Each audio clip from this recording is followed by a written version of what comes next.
नमस्कार, मैं अबरार खान यूट्यूब मन से। साथियों, आप लोगों को पता होगा कि इस टाइम पर ब्रिटेन में जिस तरह की स्थिति बनी हुई है एक अफवाह की वजह से, और वो अफवाह ऑनलाइन फैलाई गई राइट विंगर के द्वारा, दक्षिणपंथियों के द्वारा, जिसमें 150 से ज़्यादा लोग घायल हो गए। स्थिति बहुत गंभीर हो गई और स्थिति ये है कि वहाँ पर कई जिलों में लगभग 17 शहरों में आगजनी और पुलिस से झड़प होने की खबरें आ रही हैं। तो ये जो स्थिति है वो सिर्फ और सिर्फ अफवाह फैलाया गया, यानी वहाँ के दक्षिणपंथी जो लोग हैं उन पर भी मुस्लिम फोबिया हावी है। आज हम लोग इसी पे चर्चा करेंगे। जो भी नए साथी चैनल से जुड़े हैं, चैनल को सब्सक्राइब करें और ज़्यादा से ज़्यादा लोगों तक शेयर करें। ये खबर हम आपको सुना रहे हैं दैनिक भास्कर के हवाले से, और उन्होंने कवर किया है BBC से। तो उसमें हेडलाइन दिया हुआ है, ब्रिटेन में हिंसक प्रदर्शन, 150 से ज़्यादा लोग घायल हो गए।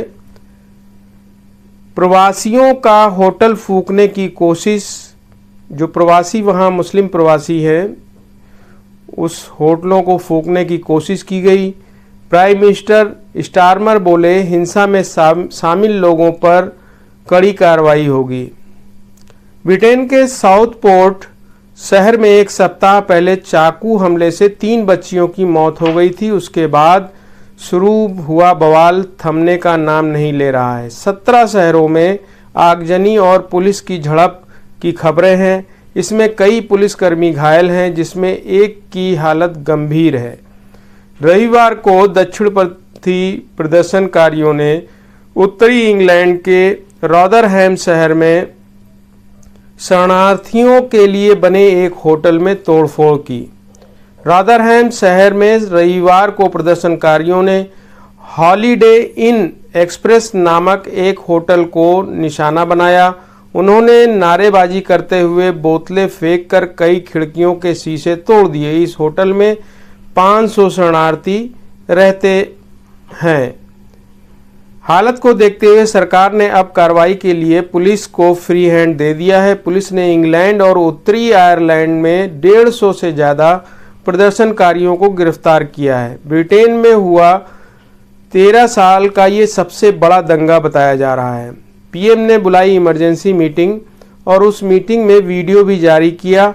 मामले की गंभीरता को देखते हुए सोमवार को प्रधानमंत्री के आधिकारिक आवास पर 10 डाउनिंग स्ट्रीट में इमरजेंसी मीटिंग बुलाई गई। इस बीच एक वीडियो मैसेज में प्रधानमंत्री कीर स्टारमर ने कहा कि इस घटना की हम कड़ी निंदा करते हैं। उन्होंने कहा कि विरोध प्रदर्शन के नाम पर संगठित हिंसा की जा रही है। PM स्टारमर ने कहा कि इन गुंडों को जेल भेजने के लिए उन्हें जो भी करना पड़ेगा वो करेंगे। उन्होंने कहा, पुलिस गिरफ्तारियां करेगी, लोगों को रिमांड पर रखा जाएगा, आरोप लगाए जाएंगे और सजा दी जाएगी। मैं गारंटी देता हूं कि इस हिंसा में शामिल होने पर आपको पछतावा होगा। जिन लोगों ने इस हिंसा में साथ दिया है वो उसमें शामिल रहे हैं, उनके बारे में उन्होंने ख़ास तौर पे कहा है कि कड़ी से कड़ी कार्रवाई करेंगे और उसका आपको पछतावा होगा, चाहे आप सीधे तौर पर इसमें शामिल हों या फिर ऑनलाइन। यानी ऑनलाइन का मतलब होता है जो सोशल मीडिया का इस्तेमाल किया जाता है और वहाँ पे अफवाह फैलाई जाती है। PM ने कहा कि जो भी चमड़ी के रंग को देखकर हिंसा कर रहा है वो अति दक्षिणपंथी है, यानी राइट विंगर है। इस देश में लोगों को सुरक्षित रहने का हक है। इसके बावजूद हमने देखा कि मुस्लिम समुदाय को निशाना बनाया गया, मस्जिदों पर हमले हुए। अभी सही सोच वाले लोगों को इस तरह की हिंसा की निंदा करनी चाहिए। उन्होंने लोगों से आह्वान किया है कि जो न्यूट्रल सोच वाले लोग हैं वो ऐसे हमलों की निंदा करें। नाबालिग ने बच्चियों पर हमला किया। वो जो हमलावर था वो भी नाबालिग था, उसकी उम्र 17 साल थी। उसने बच्चियों पे हमला किया। इसके बाद शुरू हुई दरअसल शुरू हुई हिंसा। दरअसल पिछले सप्ताह सोमवार शाम को लिवरपूल के पास साउथपोर्ट में एक नाबालिग ने एक डांस क्लास में कई लोगों पर चाकू से हमला किया था। बीबीसी की रिपोर्ट के मुताबिक इसमें 3 बच्चे मारे गए थे। इसके अलावा लगभग 1 दर्जन लोग घायल हो गए थे। इस घटना के बाद ऑनलाइन अफवाह फैली कि डांस क्लास में चाकू से हमला करने वाला एक मुस्लिम शरणार्थी था, जिससे लोगों में गुस्सा भड़क गया। ब्रिटेन में 18 साल से कम उम्र के संदिग्धों का नाम नहीं बताया जाता है, ये वहाँ का कानून है। लेकिन इस मामले में अदालत को अलग फैसला लेना पड़ा। कोर्ट ने वेल्स में रवांडा मूल के एक्सेल रुदाकुबाना की पहचान उजागर करने का आदेश दिया ताकि अफवाह फैलने को रोका जा सके। रुदाकुबाना पर हत्या के 3 और हत्या के प्रयास के 10 मामले में आरोप लगाए गए हैं। पुलिस के मुताबिक हमलावर घटना स्थल से 8 किलोमीटर दूर एक गांव में रहता था। उसका जन्म कार्डिफ में हुआ था। ऑनलाइन गलत सूचना के कारण हत्याओं का श्रेय एक मुस्लिम अप्रवासी को दिया गया।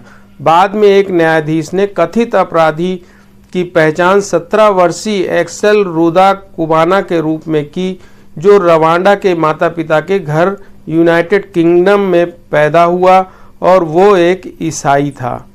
तो आप इससे अंदाज़ा लगाएं कि गलत अफवाह पूरे समाज की शांति भंग करने के लिए बहुत होता है और इस तरह की अफवाह लगभग कई देशों में देखने को मिलता है। तो ऐसे अफवाह से लोगों को दूर रहना चाहिए। कैलिन पेरी ने बीबीसी को बताया कि इस हमले से पहले सड़क पर हंगामा हुआ था। एक हरे रंग की शर्ट और चेहरे पे मास्क लगाए शख्स टैक्सी से आया था, लेकिन उसने ड्राइवर को पैसे देने से इनकार कर दिया। कुछ देर बाद उन्होंने छोटे बच्चों को खून से लथपथ देखा।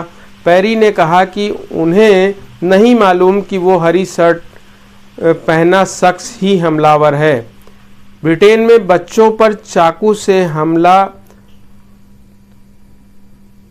3 की मौत हुई थी और 9 लोग जख्मी हो गए थे। 10 लोग जख्मी हुए थे और 17 साल का हमलावर जो है उसको गिरफ्तार किया गया।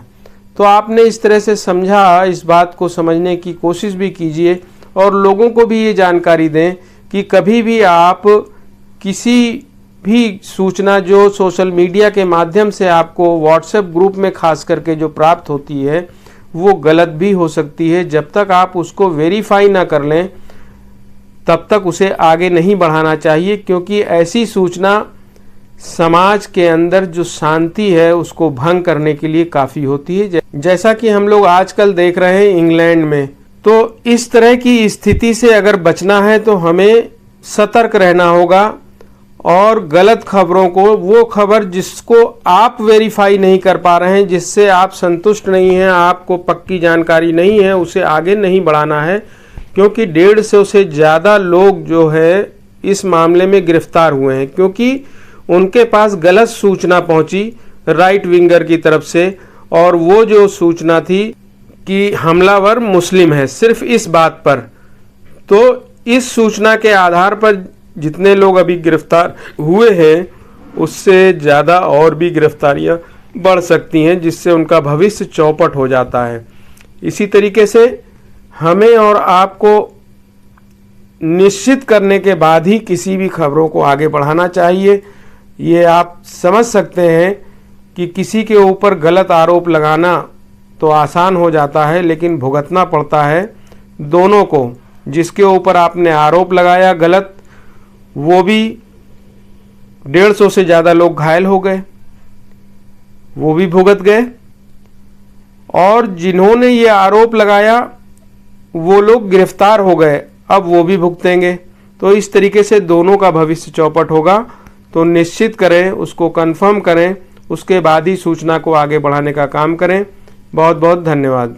जो भी नए साथी चैनल से जुड़े हैं, चैनल को सब्सक्राइब करें और ज़्यादा से ज़्यादा शेयर करें।